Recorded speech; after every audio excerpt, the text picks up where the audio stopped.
There's something peculiar that happens when you begin to wake up, when the light within you starts to shine with its own authentic brightness. You discover, often quite painfully, that not everyone celebrates this illumination. In fact, many will turn away from it. They'll shield their eyes. They'll find reasons to distance themselves from you, as if your very presence has become uncomfortable, challenging, somehow threatening to the carefully constructed world they inhabit. And here's where most people make a profound mistake. They begin to chase. They dim their light, thinking perhaps it shines too brightly. They contort themselves into smaller versions of who they are, hoping that by becoming less, they might become more acceptable. They pursue those who are walking away, convinced that if they could just explain themselves better, demonstrate their worth more clearly, prove their value more convincingly, then surely these people would understand, surely they would stay. But let me share something with you that might change everything. The people who don't see your light, they're not blind by accident. They're not missing something that a little more effort on your part could reveal. No, they're simply standing in a different frequency of existence. They're tuned to a different station entirely, and no amount of chasing, pleasing, dimming, or contorting will ever align these frequencies. You see, when you chase people who don't see your light, you're actually running away from yourself. You're abandoning the very essence that makes you luminous in the first place. You're trading your authenticity for approval, your truth for acceptance, your light for the comfort of those who prefer darkness. And in this exchange, everyone loses. You lose yourself, and they lose the opportunity to evolve into people who can appreciate genuine brightness when they encounter it. Understanding why some people cannot see your light requires us to look deeper into the nature of recognition itself. When someone truly sees you, when they recognize the light you carry, something remarkable happens. It's not about them noticing your accomplishments or being impressed by your qualities. It's something far more fundamental. It's a resonance, a meeting, a mutual acknowledgement of something that exists beyond words, beyond performance, beyond the masks we all wear. Think of it this way. When you strike a tuning fork at a particular frequency, only those instruments calibrated to that same frequency will respond. The others, they remain silent. Not because there's something wrong with them, necessarily, but because they're simply attuned to different vibrations. They're designed for different songs. Now, here's where it gets interesting. When you're operating from your authentic center, when your light is shining from that place of genuine inner truth, you're emitting a very specific frequency. This frequency carries information. It communicates who you are at your core, and people respond to it, or they don't, based on their own internal calibration. Those who don't see your light aren't necessarily bad people. They're not your enemies. They haven't gathered in a conspiracy to deny your worth. They're simply existing in a different wavelength of consciousness. Their eyes are adjusted to different kinds of illumination. What they value, what they recognize, what registers as significant in their awareness, it's just fundamentally different from what you're offering. And here's the paradox. The more you try to make them see, the more you adjust your frequency to match theirs, the less visible you actually become, because now you're not emanating your true light anymore. You're producing something artificial, something strained, and everyone can sense that inauthenticity even if they can't articulate it. So they move away, not because you're not enough, but because you're no longer being genuinely yourself. There's a particular kind of tiredness that comes from chasing people who don't see your value. It's not the healthy fatigue that comes from honest work or creative effort. It's something deeper, more insidious. It's the exhaustion of constantly performing, of perpetually trying to prove, of endlessly attempting to translate yourself into a language others can understand. When you're chasing people who don't see your light, you're essentially running a race that has no finish line. Because the problem isn't that you haven't run far enough or fast enough. The problem is that you're running toward people who are facing the other direction. They're looking elsewhere. They're seeking something different, and no matter how much ground you cover, you'll never enter their field of vision by pursuing them. This pursuit depletes you in ways that aren't immediately obvious. Every time you modify yourself to be more acceptable, you lose a little piece of your authentic energy. Every time you dim your light so it doesn't overwhelm someone, you drain your own power source. Every time you explain, justify, or defend your worth, you're actually arguing against yourself on some level. You're accepting the premise that your value is debatable, that your light might indeed be insufficient, that you need external validation to confirm what should be internally known. And the people you're chasing, they sense this desperation, they feel the heaviness of your need for recognition. And paradoxically, this neediness makes you even less visible to them. Because now they're not encountering your authentic light, they're experiencing your hunger for approval. And that hunger, it repels rather than attracts. Think about the relationships, friendships, or connections where you've exhausted yourself trying to be seen. Notice how that exhaustion didn't come from being yourself.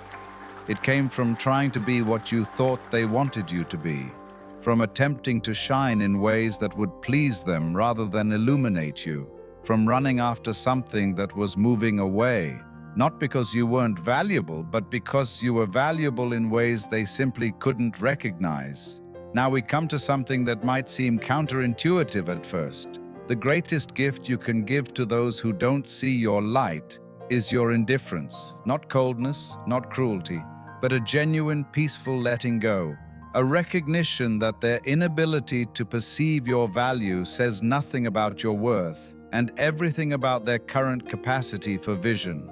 Indifference, in this sense, is not the opposite of love. It's the opposite of need. It's the space where you stop requiring others to validate your existence, where you cease demanding that they acknowledge what they're simply not equipped to acknowledge, where you release them from the burden of your expectation and release yourself from the prison of their approval. When you truly become indifferent to whether someone sees your light or not, something magical happens. You stop dimming yourself. You stop performing. You stop that exhausting dance of trying to be both fully yourself and completely acceptable to those who can't handle your authenticity. You simply shine. And in that natural, unforced illumination, something shifts in the entire dynamic. Those who couldn't see you before might still not see you, and now you're okay with that because you've realized that their perception isn't your responsibility. Your responsibility is to your own light, to keeping it burning cleanly and brightly, to honoring the source of that illumination rather than apologizing for its existence. But here's what often happens when you embrace this indifference. The people who are meant to see you, who are capable of recognizing your light, they suddenly appear more clearly. It's as if the frequency you're now broadcasting, unfiltered by desperation or need, reaches across space and time to connect with those who are tuned to receive it. You stop attracting people who need you to be smaller. You start attracting people who celebrate your bigness, and the ones who never saw you. Sometimes they begin to notice something, a kind of space where you used to be, a presence they took for granted. And some of them, not all, but some, they start to look more carefully. Not because you chased them, not because you convinced them, but because your absence, your indifference, created room for genuine curiosity to emerge. Though by then, you may have already moved on to relationships that nourish rather than deplete you. Here's something fascinating about the people who don't see your light. Often they're showing you something important about yourself, not about your worth, but about your patterns, about where you might be seeking external validation for something that needs to be validated internally first. When you find yourself repeatedly chasing people who don't see you, stop for a moment. Ask yourself, what is it about their lack of recognition that disturbs you so deeply? Is it really about them, or is there some part of you that doesn't fully see your own light? Some aspect of your being that hasn't quite accepted its own luminosity? You see, we tend to seek recognition most desperately from those who remind us of the parts of ourselves that we haven't fully acknowledged. If there's a voice inside you that questions your worth, you'll unconsciously seek out people who mirror that doubt back to you. Not because you're masochistic, but because you're trying to resolve something. You're attempting to finally prove to that doubting inner voice that it's wrong by getting external proof. But it doesn't work that way. The inner doubt isn't resolved by outer validation. It's resolved by inner acceptance, by you seeing your own light clearly enough that other people's blindness to it becomes irrelevant. Interesting, perhaps, sometimes disappointing, but not definitive, not determinative of your value. When someone doesn't see your light, they're actually showing you very clearly who they are. They're revealing their own limitations, their own fears, their own capacity for perception at this particular moment in their evolution. They're demonstrating what they value, what they can recognize, what resonates with them, and if your light doesn't register, that's data, information. Not about your worth, but about compatibility, about resonance, about whether this is someone whose blindness you want to spend your precious life energy trying to cure. The mirror effect works both ways, though. The people who do see your light, who recognize it immediately and clearly, they're mirrors too. They're showing you what's actually there. They're reflecting back the truth of who you are. They're confirming what you already know, but perhaps haven't fully claimed. And their recognition, it's effortless. It doesn't require chase or proof or performance. It simply is. Let's talk about something practical for a moment. Your energy, your life force, your attention. These are not infinite resources. You have a limited amount of energy to invest in your relationships, your pursuits, your growth. And every moment you spend chasing people who don't see your light is a moment you're not spending with people who do. Think of it in economic terms. You're investing your most precious capital, your time, your emotional energy, your creative force, in something that's generating no return. In fact, it's generating a loss. Because every interaction where you diminish yourself to fit someone else's limited vision, that's not just zero gain, that's actively depleting your reserves. Now, what if you redirected that same energy? What if you took all that effort you've been putting into making blind people see, and instead invested it in deepening your connections with those who already recognize your light? What if you used that creative force to illuminate your own path more brightly, rather than trying to light up someone else's capacity to perceive you? The shift in your life would be extraordinary, because suddenly you're operating from abundance rather than scarcity. You're no longer hoarding your light, afraid to shine too brightly because it might offend those who prefer dimness. You're no longer rationing your authenticity, carefully measuring out only as much as you think others can handle. You're simply radiant, fully expressed, completely yourself. And here's what happens with that energy redirection. You become magnetic in a completely different way. Not magnetic because you're trying to attract, but magnetic because you're authentically powerful. People who are ready for your kind of light, they're drawn to it naturally, effortlessly. They don't need to be chased or convinced or courted. They see you and they move toward you, because genuine light attracts those who are ready for illumination. Meanwhile, those who can't see your light, they're now free to find the wavelength that suits them. You're not holding them in a dynamic where they're constantly disappointing you by failing to perceive what they simply can't perceive. You're not trapped in a pattern where you're constantly disappointing yourself by dimming your light to accommodate their vision. Everyone is released to find their proper place, their right resonance, their authentic connections. Something important needs to be understood here. The fact that someone doesn't see your light today doesn't mean they'll never see it. People evolve, consciousness expands, vision clears. What was invisible yesterday might become blindingly obvious tomorrow, not because you chased them into seeing, but because they grew into seeing. This is crucial to understand because it releases you from two equally problematic stances. First, it releases you from bitterness. You don't need to condemn or resent those who currently can't see you. They're simply at a different stage of development.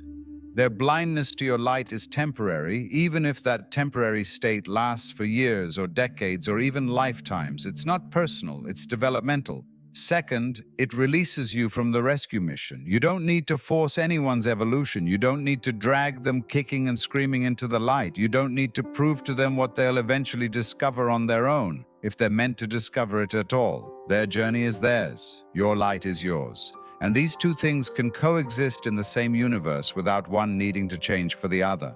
Sometimes people need to lose something before they can truly see it. They need to experience your absence before they can appreciate your presence. They need to encounter your light from a distance before they're ready to stand close to it.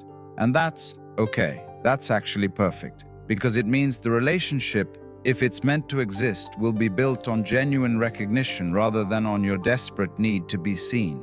Think about your own evolution for a moment. Haven't there been people whose light you completely missed when you first encountered them? And then years later you looked back and thought, how did I not see that? How was I so blind? You weren't bad or wrong.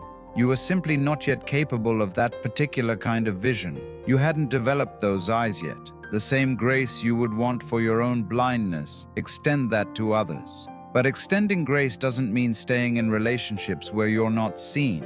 It doesn't mean continuing to chase. It means releasing them with kindness and trusting that if your paths are meant to cross again, they will, at a time when perhaps both of you have evolved into greater capacity for mutual recognition. Here's where everything pivots. The moment you stop needing others to see your light, the moment you truly see it yourself, everything changes. Because now you're no longer at the mercy of other people's perception. You're no longer dependent on their validation. You're no longer seeking confirmation of something you already know. Self-recognition is not arrogance. It's not ego inflation. It's simply an honest acknowledgement of what's true. You have light, you have value, you have something unique to offer. And this isn't up for debate. It isn't determined by popular vote. It isn't proven by how many people notice it or celebrate it or are attracted to it. It simply is. When you recognize your own light, something remarkable happens in your relationships. You stop performing, you stop trying to convince, you stop that exhausting process of constantly angling yourself to catch the light just right so others might finally see you. Instead, you just exist, fully, authentically, and you let others respond or not respond based on their own capacity. This self-recognition creates a kind of inner stability that can't be shaken by external opinion. Someone doesn't see your value. That's interesting, but it doesn't change the value. Someone criticizes your light. That's their perception, but it doesn't dim the actual illumination. Someone walks away from you. That's their choice, but it doesn't mean you become less. And from this place of inner recognition, you make completely different choices about where you invest your energy. You're no longer trying to win over the critics. You're no longer chasing those who are walking away. You're no longer shrinking yourself to fit into spaces that are too small for your light. Instead, you're simply shining and noticing who shows up in that radiance, who stays, who celebrates, who reciprocates with their own authentic light. Self-recognition also means recognizing your own blindness, understanding that just as some people can't see your light, there are lights you can't see yet, and that's okay. You're not required to perceive every frequency. You're not obligated to resonate with every vibration. You're allowed to be in relationship with those whose light you can actually see and appreciate, while releasing those whose illumination is beyond your current capacity to perceive. So how do you actually stop chasing? How do you move from the pattern of pursuing those who don't see you to the practice of allowing those relationships to naturally fall away?